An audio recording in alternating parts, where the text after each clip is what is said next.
François Dominique Cipriani, bonjour. Bonjour. Alors vous êtes le directeur de l'AFPA.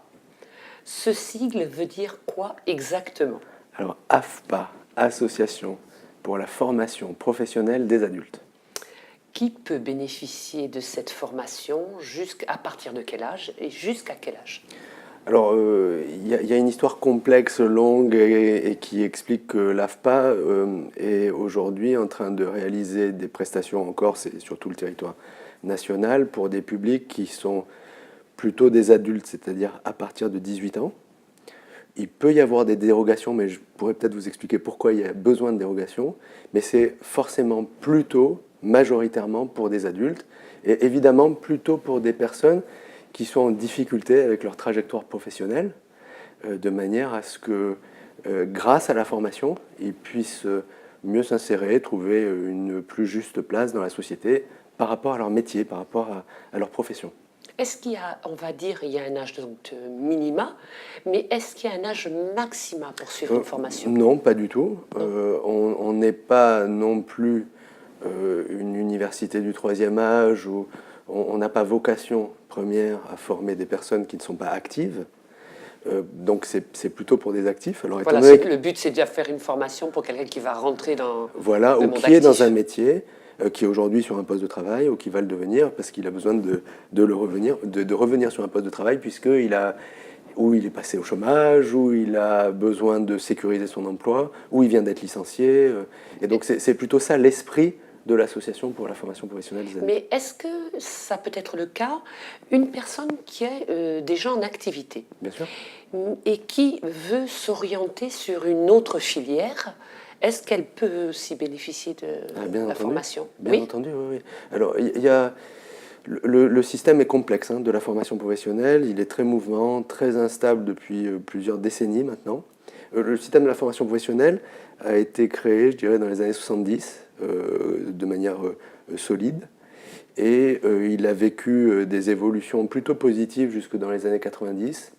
Et là, à travers le mouvement, je dirais, de l'européanisation des règlements, il est en train de vivre une série de libéralisation des marchés de la formation professionnelle qui font qu'il y a beaucoup d'instabilité. Et ce marché, comme son nom l'indique, il y a des besoins. On vient de parler des besoins des personnes. Il y a forcément des besoins aussi des entreprises, les personnes morales qui ont besoin d'organiser un peu la formation de leurs salariés pour pouvoir se développer, pour pouvoir avancer, grandir. Et ce marché-là, donc ça c'est des besoins, et puis ça s'achète. Et il y a des organismes de formation, comme l'AFPA, qui peuvent réaliser ces prestations. Et tout ça c'est très instable. C'est en train de se consolider, c'est en train de trouver un peu des marques. Vous avez entendu parler du droit individuel à la formation qui est devenu un compte personnel de formation pour l'État français. Mais globalement, toutes ces sources de financement potentielles amènent à ce qu'à un moment, une personne, ou bien parce qu'elle veut se reconvertir, ou bien parce qu'elle a besoin de se perfectionner, ou bien parce qu'elle a besoin de trouver un nouvel emploi parce qu'elle est demandeur d'emploi, eh bien, va se retrouver dans une situation où, en passant par une formation, grâce à l'acquisition de manière un peu intensive ou moins de gestes professionnels, elle pourra être à même d'occuper un poste de travail dans une entreprise future, dans les mois ou les années qui vont suivre. Est-ce que c'est pour ça que depuis, c'est assez récent, et vous allez peut-être confirmer, déjà ça fait à peu près 2 ans que vous êtes en mode associative, en loi 1901. Alors en fait, il y a une erreur. Oui, en fait, si vous voulez l'histoire, sans que je revienne trop loin ni trop longuement, j'espère, mais en fait, il faut comprendre, la loi 1901 date évidemment de 1901. Ce qui s'est passé, c'est que l'État a utilisé l'AFPA dès la fin de la Première Guerre mondiale. Ça ne s'appelait pas l'AFPA, mais l'État a utilisé le système d'association après la Première Guerre pour pouvoir reconstruire très très vite le pays à travers des maçons, des ouvriers qui avaient disparu pendant la guerre, avec beaucoup de reconstruction à faire. Et donc il a créé des associations spécifiques métier par métier, de manière à dire, voilà, telle association va s'organiser à tel endroit pour prendre un certain nombre de personnes et les former très vite pour qu'ils deviennent maçons ou ouvriers. Et ça a duré dans l'entre-deux-guerres. Deuxième Guerre mondiale, déconstruction du pays, nécessité de reconstruction. Et là, il y a, je dirais, le papa ou la maman de l'AFPA qui a été créée, qui s'appelle l'Anne Firmo, et qui était l'association nationale du regroupement de toutes ces associations. Encore une association loi 1901, mais qui regroupait toutes celles qui avaient été construites pour en faire qu'une. Donc ça a été la première unification, et c'était, entre guillemets, la maman de l'AFPA. De Gaulle, 58 arrive, De Gaulle arrive, et là, début des années 60, là, il y a création de l'AFPA en soi, telle qu'on a pu, et que maintenant je suis en train de la diriger ici sur la région Corse, avec évidemment, dans les années 70, le choc pétrolier qui a fait que, et puis le chômage qui est apparu, et qui a fait qu'au lieu de former dans une situation des 30 glorieuses et de plein emploi, pour pouvoir dire la personne qui rentre, de toute façon, il y a déjà des emplois partout, et c'est vraiment un plus et un supplément pour faire de la formation, eh bien non, là, on va commencer à former des chômeurs. C'est-à-dire qu'on utilise la formation professionnelle pour essayer de soulager, de gommer, de répondre à un accident de la vie professionnelle. Moi, c'est un peu comme ça que je le vois, mais on a sa trajectoire propre qui est variée, qui est riche et qui peut rebondir d'entreprise en entreprise dans sa vie professionnelle. Et puis, il peut y avoir des accidents, des choses qui font que ça s'arrête, on va pointer au chômage aujourd'hui. Et donc ça, c'est à partir des années 70 que l'AFPA a commencé à, plus particulièrement, essayer de réparer les accidents de la vie professionnelle et des trajectoires professionnelles. Après, la gauche, dans les années 90, a plutôt développé les restrictions budgétaires et la voie de l'européanisation, telle que je peux vous la décrire en ce moment, ont plutôt tendance à fortement réduire les activités de l'AFPA au niveau national. Et puis, il y a une situation particulière, vous allez peut-être me poser la question pour la Corse, mais il y a une situation particulière en Corse aussi pour l'AFPA.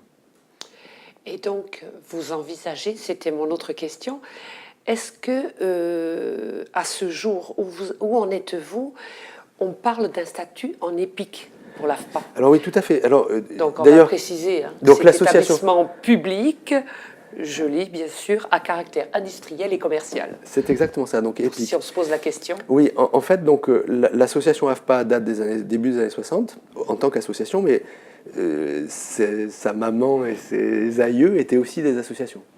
Et puis, justement, dans cette instabilité globale sur le marché de la formation professionnelle, le gouvernement actuel a considéré qu'il fallait affirmer, asseoir, consolider la structuration. Il y a à peu près entre 110 et 120 centres de formation AFPA sur tout le territoire national, avec les structures comme les miennes, les directions régionales qui permettent d'organiser, de coordonner un peu toutes les activités.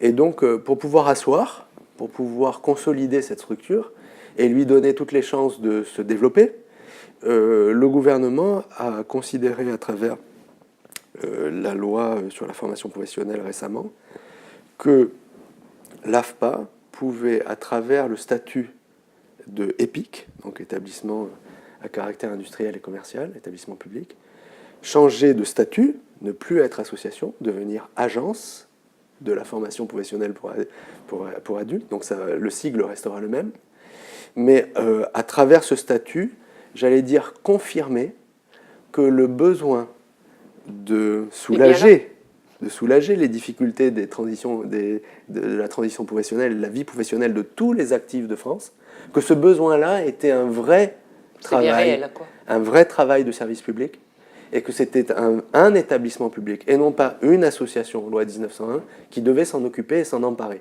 Vous pensez qu'il y a moins de crédibilité quand on dit une association? Non, c'est pas une question de crédibilité, c'est plutôt... Alors, c'est pas du tout pour en brosser dans le sens du poil les associations, non, chacun doit avoir sa juste place. C'est compliqué, la place de chacun, que ce soit les êtres humains ou les structures, dans la vie en général. Là, le statut d'association était, j'allais dire, orthogonal, en opposition, en difficulté par rapport à ces instabilités. Voilà, il y a la tempête, il vaut mieux être sur un cargo bien solide avec une coque solide que d'être sur un bateau qui, au contraire, est plutôt là pour faire une course sur de la mer plate. Donc c'est plutôt une question d'adaptation. À travers un établissement public, on va être beaucoup plus solide pour pouvoir franchir les difficultés et surtout les missions qui sont les nôtres, c'est-à-dire former les actifs qui sont en danger dans leur transition professionnelle. C'est une vraie mission de service public. Alors justement, je voulais vous demander quelles sont les missions et les objectifs de l'AFPA. Mais tout d'abord, quel est votre rôle exactement au sein de l'AFPA? Alors, mon rôle personnel? Oui.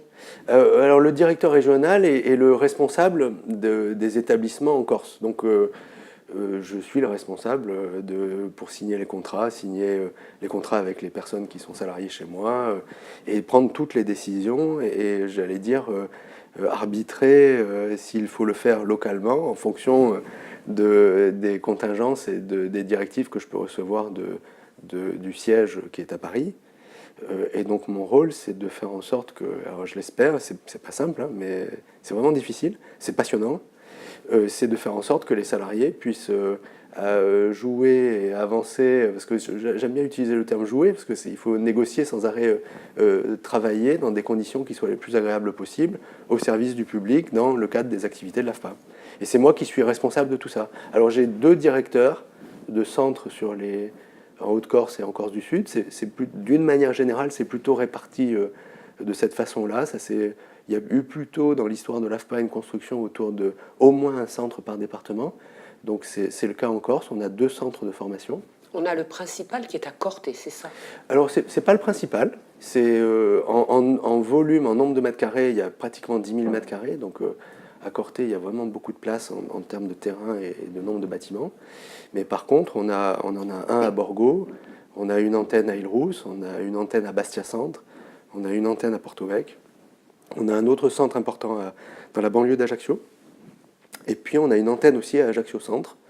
Donc mon objectif, c'est vraiment de consolider une antenne sur Popriane et si possible une antenne aussi sur Ghisonaccia et sur la plaine orientale, parce que notre travail est de corriger ou d'assister les personnes dans leur trajectoire professionnelle partout, que ce soit dans les grandes villes, mais aussi sur les territoires un peu excentrés des bassins d'emploi principaux. Donc mon rôle, c'est de faire en sorte que toute cette machine soit cohérente avec les objectifs nationaux et réponde aux besoins du territoire, alors besoin du territoire, c'est le besoin des entreprises et des personnes, et puis avec quand même un statut particulier par rapport à la collectivité territoriale de Corse, et mon rôle, c'est de faire en sorte que tout ça s'articule le mieux possible. Y a-t-il des spécificités pédagogiques? Alors, est-ce que c'est une spécificité? Je ne sais pas. Par contre, avant d'arriver à l'AFPA, moi ça fait une dizaine d'années que je suis à l'AFPA, j'ai passé ma vie à l'éducation nationale et à l'université, et donc je suis un pur produit de l'éducation au sens française, quoi, avec l'école, l'université dans laquelle j'ai pu évoluer et travailler, et j'ai été frappé, parce que je connaissais l'AFPA de nom, mais j'ai été frappé par une simplicité pédagogique que moi j'appelle même un peu magique, tellement elle est d'une simplicité enfantine. C'est très simple, le principe est le suivant, on prend un métier, on l'analyse, c'est-à-dire qu'on se pose la question de quelles sont les activités liées à ce métier. Alors quand je dis on, c'est l'État, à travers le ministère chargé de l'emploi, quel que soit son nom, aujourd'hui, chaque fois il change de nom à chaque gouvernement, mais le ministère chargé de l'emploi qui achète des prestations d'ingénierie pédagogique à l'AFPA depuis toujours, depuis les années 60. Et donc l'idée, c'est de dire, voilà, on prend l'exemple du plombier, quelles sont les activités d'un plombier? Alors il y en a 3 grandes ou 4, mais alors ok, on prend chacune de ces activités, mais ça se décompose dans quel geste professionnel. Et donc on ingénierise tout ça. On fait un référentiel de l'emploi en décomposant et en décrivant ces activités et toutes les compétences qui y sont associées. Alors, il faut poser un robinet, voilà, il faut savoir faire ça, ça, ça. Mais c'est pas pédagogique, pas du tout. C'est qu'est-ce qu'on fait? Et une fois qu'on a décrit ce référentiel, là, à ce moment-là, on le traduit et on le transforme en disant, bon, puisque la compétence qui doit s'exercer, c'est celle-là, comment on va organiser une séquence pédagogique qui va permettre de l'acquérir à quelqu'un qui ne la connaît pas du tout. Et là, à ce moment-là, on décrit un scénario pédagogique pour apprendre ce métier-là, pas un autre. Et donc là, on décrit un référentiel de formation lié, par exemple, au plombier. Et puis alors, simple, c'est une simplicité incroyable, mais c'est tout le contraire. Alors ça ne veut pas dire que c'est idiot ce que fait l'éducation nationale. Au contraire, le principe même de l'éducation nationale, c'est de donner plutôt un niveau général sur le français, pour trouver sa place, un niveau sur la culture à maîtriser, le français, les maths, des choses des fondamentaux. De base, voilà, les principes fondamentaux. Voilà, des principes fondamentaux qui fait que, évidemment, de niveau en niveau, on grandit, on en sait plus, etc. Mais c'est pas sur un métier. Et toute la difficulté, d'ailleurs, depuis les années 60 de l'éducation nationale, c'est d'arriver à trouver des passerelles vers les métiers. Les IUT sont arrivés dans les années 60, dans les universités, on essaie de trouver des passerelles, mais fondamentalement, le code génétique de l'éducation nationale, c'est de donner des savoirs fondamentaux à la totalité de la population. Le principe de l'AFPA, et c'est pour ça que c'est totalement complémentaire, c'est de dire au contraire, non, on va prendre une personne, et à cette personne, on va lui dire, voilà comment faire pour atteindre et maîtriser ce métier. Et donc là, on va se mettre dans une situation particulière qui va faire qu'on va acquérir des compétences pour savoir faire ces activités-là, pas d'autres. Alors quelquefois, ça peut être transverse, hein, évidemment. Quand on va demander à souder quelque chose, ça peut éventuellement être transférable à d'autres métiers. Mais ce n'est pas l'objet. L'objet, c'est pas de faire du général. L'objet, c'est de faire ce métier-là. Et donc, c'est ça la pédagogie de l'AFPA. C'est arriver à décortiquer des activités, les transformer et les traduire en séquences de formation. Et, autre commande de l'État, c'est construire un référentiel de certification. C'est-à-dire que l'État commande à l'AFPA au niveau national une grille, une méthodologie pour passer un concours, une espèce de jury, une espèce d'examen. Et il faut que cet examen soit passé exactement de la même façon de l'I.La Bonifacio, en disant, voilà, ok, cette personne-là, pour qu'elle soit considérée comme plombier, en l'occurrence c'est installateur thermique et sanitaire, ça s'appelle comme ça. L'appellation a changé. Voilà, l'appellation c'est l'installateur thermique et sanitaire pour le ministère du Travail, pour que ce titre professionnel... L'équivalence soit la même donc sur le continent comme chez nous. Exactement, de partout. Voilà le référentiel que vous devez suivre, et c'est l'AFPA qui prépare ce référentiel aussi. C'est-à-dire qu'il y a vraiment une chaîne très cohérente entre l'analyse du métier, qui, tous les 2 ou 3 ans, ça dépend des métiers, mais à minima les 3 ans, est revue. C'est-à-dire que l'État commande à l'AFPA au niveau national la révision de ce référentiel. Et donc, il y a révision du système de formation et révision du système de certification. Et l'AFPA est construite autour de ça. Alors après, dans les centres, on essaye d'appliquer ce que cette ingénierie générale construit, sur lesquels elle travaille. Il peut y avoir des centres de formation et il y a des personnes en Corse qui participent à ces travaux nationaux pour décrire les métiers, travailler sur la certification, travailler sur la formation. Donc on est tous un peu dans un grand collectif qui permet d'assurer la traduction à travers donc cette description de métier, cette description de la formation et la certification pour l'État tout entier. En tout, il y a à peu près 300 métiers qui sont référencés et qui sont commandés, sur lesquels l'AFPA, les ingénieurs, les formateurs travaillent pour l'ensemble du territoire national. Et quels sont sans tous les citer, bien oui, sûr, parce que c'est sûr, mais on va dire ceux qui sont le plus, dont les personnes viennent le plus, sont demandeurs. Je vais y arriver. Alors, on a des... Comme vous parliez de plombier, je pense qu'il y a électricien, voilà. Ce genre de métier. Voilà, il y a des... Il faut savoir aussi que l'AFPA est plutôt, et vous allez le comprendre à travers la description des métiers, c'est beaucoup plus facile de décrire un métier qui est d'un niveau, allez, on va dire, professionnel pur et dur, que de travailler et de décrire un métier de cadre. Ça ne veut pas dire que les cadres ne sont pas des professionnels, et ça ne veut pas dire que ceux qui sont à un niveau d'installateur thermique et sanitaire ne sont pas à un niveau supérieur ou cadre. Ce n'est pas ça que je veux dire. C'est simplement que la description de leur activité est beaucoup plus facile que dès qu'on va arriver sur une description d'une activité de cadre, c'est beaucoup plus mouvant, ça dépend complètement de l'environnement, ça dépend de l'espace de travail. Donc, ce que l'AFPA a l'habitude de faire, et c'est ça la grande majorité des emplois qui sont disponibles, des postes de travail qui sont sur le territoire national et en Corse, c'est plutôt des emplois qui sont sur des postes de travail de niveau 5. Alors le niveau 5, ça ne va peut-être pas vous parler, mais non, le niveau 5, c'est l'équivalent d'un CAP. Donc c'est l'équivalent d'un professionnel de niveau 3e seconde. en termes de diplôme venant de l'éducation nationale en formation initiale, mais par contre, ça peut être bien rémunéré, ça peut être très valorisant, c'est très très utile, c'est un cuisinier, c'est un serveur, c'est un plombier, c'est un électricien. Ça, ce sont des métiers de niveau 5. Et ça, évidemment, c'est des métiers qui sont extrêmement répandus. Alors, en l'occurrence, les métiers que je viens de vous citer, ce sont des métiers pour lesquels nous, ici, sur la région Corse, nous avons des formations qui sont à disposition. Le cuisinier, le serveur à Ajaccio, par exemple, l'électricien ou le plombier, installateur thermique et sanitaire à Corté, autre exemple. On peut citer l'assistante vie aux familles, qui est dans nos territoires est extrêmement utile Oui, ça c'est vraiment pour répandu, accompagner, ça. voilà, pour accompagner à la fois les personnes âgées ou les plus jeunes. Donc voilà, ce sont des métiers qui sont très répandus, très demandés. Donc alors peut-être moins pour serveurs, mais vraiment beaucoup pour cuisiniers, plombiers. Et l'assistance de vie aux familles aussi, je pense. L'assistance de vie aux familles aussi, évidemment. Est-ce que c'est dû aussi à toutes les structures qui se sont aussi ouvertes, comme la DMR, la En fait, Corsade? les structures s'ouvrent parce qu'il y a les besoins, parce qu'on a des besoins d'accompagnement de nos personnes âgées dans les villages ou dans des structures d'accueil plus organisées. Donc c'est parce qu'il y a des besoins qu'il y a des structures qui peuvent se monter d'ailleurs sous forme associative de manière à pouvoir faire ces accompagnements. Et là, à chaque fois, il y a besoin de se professionnaliser. Et donc, principalement, on intervient à AFPA au niveau de ces métiers de niveau 5.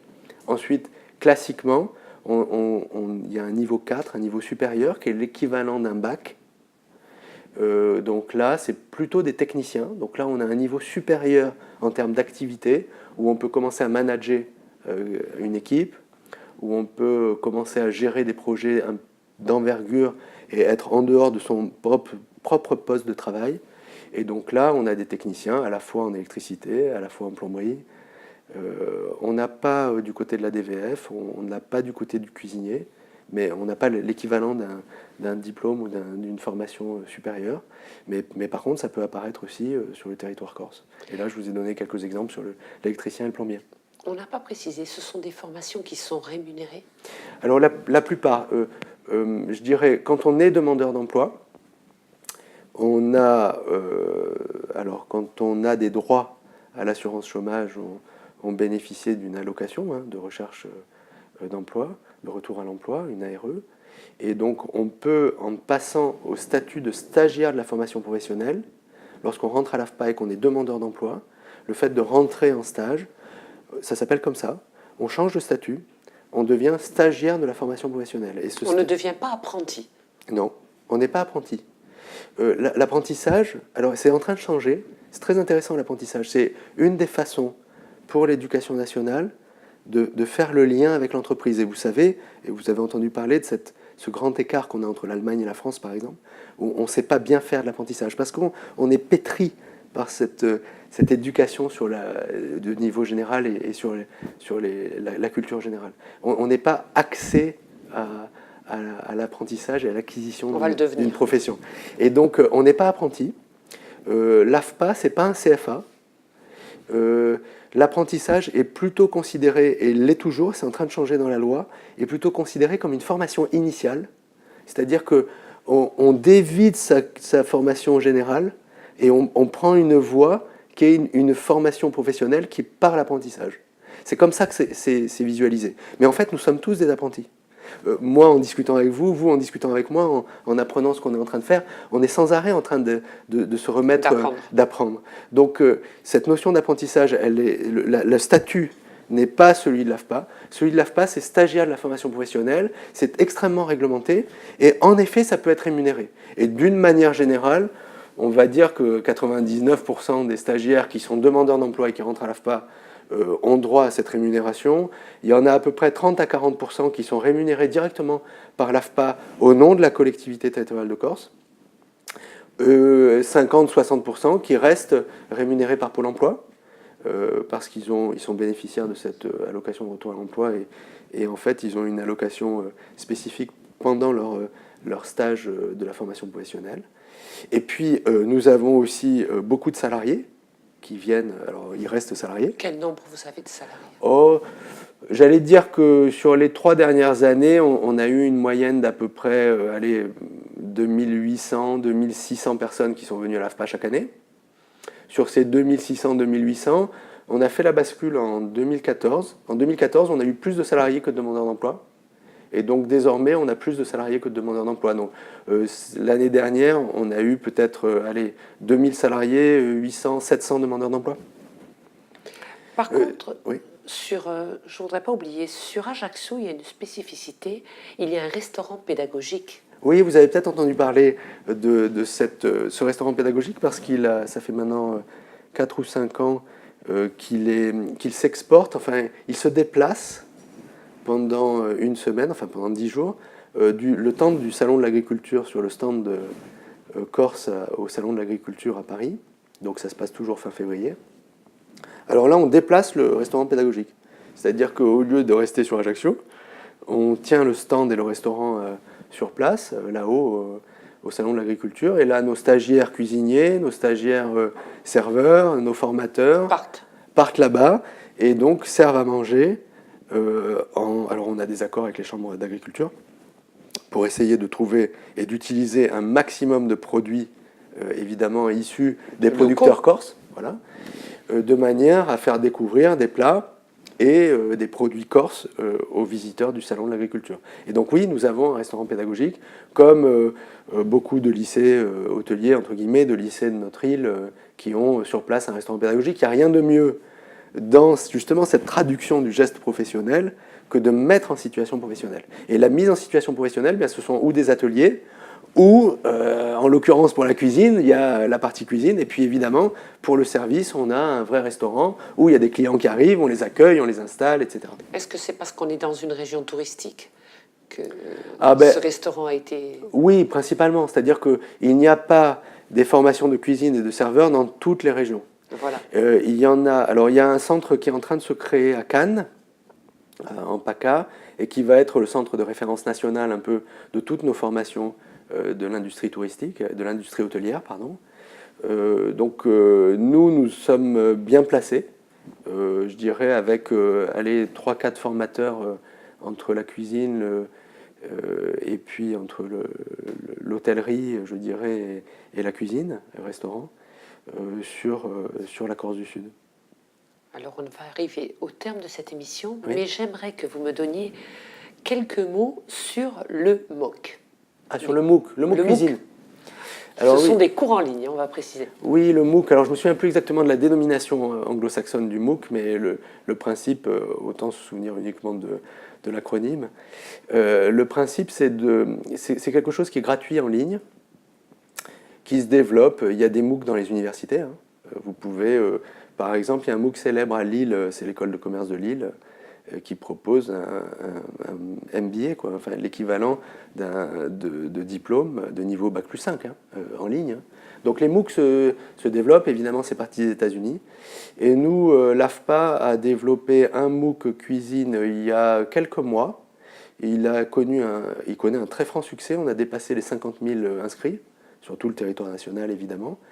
Il y a un peu plus d'une centaine de petits cours qui sont prévus, pour pouvoir acquérir à la fois des compétences techniques, mais aussi évidemment maîtriser quelques-unes des recettes. Donc je vous engage à rechercher sur l'AFPA le MOOC cuisine et aller vous inscrire, essayer de le faire. Et puis peut-être, si il me reste quelques minutes, je voulais quand même juste dire, parce qu'on n'a pas eu l'occasion de le dire, mais on a un statut particulier quand même ici sur la région Corse. Le législateur, lors de la rédaction des statuts alors de la collectivité unique, ça fait longtemps, pas la collectivité unique qui est en train de venir, mais de la collectivité territoriale de Corse, et avec les accords Matignon de 2002, on a spécifié dans la loi, enfin c'est le législateur qui l'a fait, hein, c'est l'Assemblée nationale, qui a spécifié qu'au même titre que la région pouvait s'appuyer sur l'ADEC pour le développement économique, sur l'Office de tourisme pour le développement du tourisme, l'Agence du tourisme pour l'Office du transport pour les transports, eh bien, le président du conseil exécutif, sur validation de l'Assemblée, fixait le programme de formation de l'AFPA. Et ça, c'est unique en France. C'est quelque chose qui est particulier, et c'est pour ça que moi, j'ai des relations très, très fréquentes avec la direction de la formation de la collectivité territoriale de Corse, qu'avec le nouvel exécutif, et avec l'ancien d'ailleurs, on avait aussi des relations très proches pour pouvoir, j'allais dire, utiliser cette association qui va devenir agence nationale comme étant un outil majeur pour la formation professionnelle. Alors des adultes ou un peu plus jeunes, c'est possible avec des exceptions, pour faire en sorte que l'on soit salarié ou que l'on soit demandeur d'emploi, on puisse trouver une solution de formation Tout le monde puisse en bénéficier. pour que tout le monde puisse en bénéficier sur les différents territoires, ici en Corse, pour le bien-être alors à la fois de la région et puis aussi des personnes et des entreprises, de manière à ce que tout le monde se sente mieux et se sente mieux dans son emploi. François-Dominique Cipriani, merci d'être venu parmi nous. Merci à vous. Et quant à moi, je vous dis à une prochaine fois.